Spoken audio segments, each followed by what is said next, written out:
Tuzungumzia haya masuala ya manyanyaso kwenye mahusiano.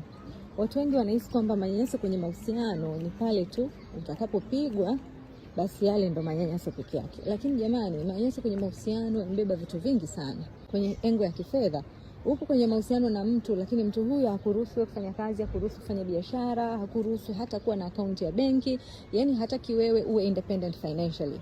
Haya ni manyanyaso katika engo ya kifedha.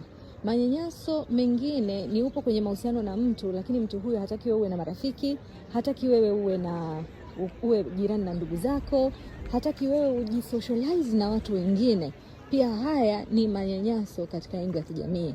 Manyanyaso mengine ni kwamba upo kwenye mahusiano lakini mtu uliye naye amekuwa akikulazimisha kufanya mambo nje ya wewe jinsi unavyohitaji, especially katika masuala haya ya chumbani.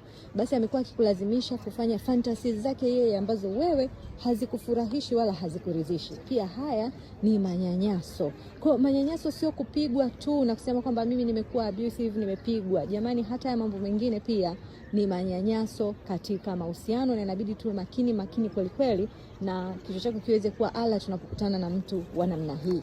Manyanyaso mengine ni yale ambayo upo kwenye mahusiano na mtu lakini mtu huyu amekuwa akikusema, akikushusha, akikufanya wewe ujione haufai.